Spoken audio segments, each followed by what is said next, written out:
দেশনেত্রী বেগম খালেদা জিয়া এবার কেয়ার হসপিটালে ভর্তি আছেন এবং আপনাদের দোয়ায় এখন পর্যন্ত উনি সুস্থ আছেন এবং আমরা সবাই চাই এবং আপনারাও চান, বাংলাদেশের সকল মানুষ চায় যে এই আপসীন নেত্রী যাতে সুস্থ হয়ে আমাদের মাঝে আবার এই নেত্রী ফিরে আসে। আপনারা জানেন যে আমাদের এই যে আজকে 16ই ডিসেম্বর, আজকে আমাদের মরহুম প্রেসিডেন্ট জিয়াউর রহমান আমাদের এই স্বাধীনতার ঘোষক, উনি না থাকলে হয়তো এই স্বাধীনতা ঘোষণাই হতো না। আজকে আমাদের শহীদ প্রেসিডেন্ট রাষ্ট্রপতি জিয়াউর রহমানের কারণেই এই স্বাধীনতা ঘোষণা হয়েছে এবং উনি প্রেসিডেন্ট হয়ে এই দেশের উন্নয়ন করেছে, মানুষের জন্য কাজ করেছে।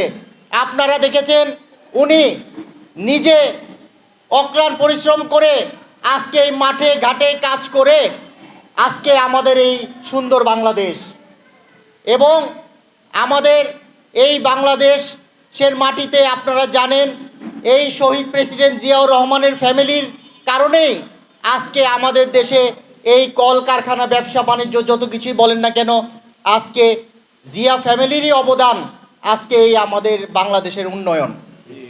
আজকে আপনারা প্রমাণ হিসাবে দেখেছেন যে 17 বছর এই ফ্যাসিস্ট হাসিনা যখন ক্ষমতায় ছিল আমাদের দেশের কত অধপতন হয়েছে এবং আমাদের এই বাংলাদেশের মানুষের কত কষ্ট হয়রানি হয়েছে। আমাদের ছেলে মেয়েরা কোনো চাকরি পায়নি, কোনো কিছু পায়নি, যোগ্যতা হলেও তারা কোথাও চাকরিতে যেতে পারেনি।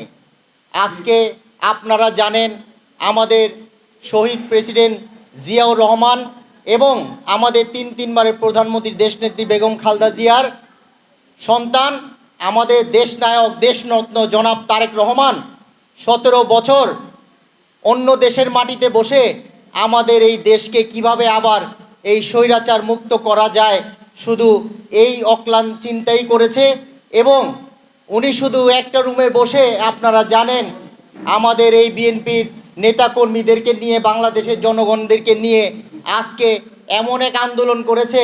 আমি অবশ্যই আমাদের ছাত্র ভাইদেরকে এবং আমাদের জনগণকে ধন্যবাদ দিব। ওনারা পরিশ্রম না করলে হয়তো আমরা এই দেশকে আবার স্বাধীন হয়তো পেতাম না। আজকে আমাদের দেশনায়ক জনাব তারেক রহমানের প্ল্যানিংয়ে এই দেশের মানুষ কাজ করে এবং আমাদের বিএনপির নেতাকর্মীরা কাজ করে আজকে আন্দোলন করে আজকে এই আন্দোলনের ফসল 5 তারিখে যে ঘটনা ঘটেছিল। বাংলাদেশে একটা সুস্থ নির্বাচন হবে। এই নির্বাচনের মাধ্যমে আমাদের ধানের শীষের প্রতীক জয়যুক্ত হবেন। হইবার পরে আমাদের ভারপ্রাপ্ত চেয়ারম্যান জনাব তারেক রহমান বাংলাদেশের প্রধানমন্ত্রী হবে। প্রধানমন্ত্রী হয়ে আমাদের এই দেশকে বিশ্বের কাছে মাথা উঁচা করে দাঁড়ানোর ব্যবস্থা করবে এবং বাংলাদেশের যত ধরনের উন্নয়ন আছে ইনশাল্লাহ উনি করাবে।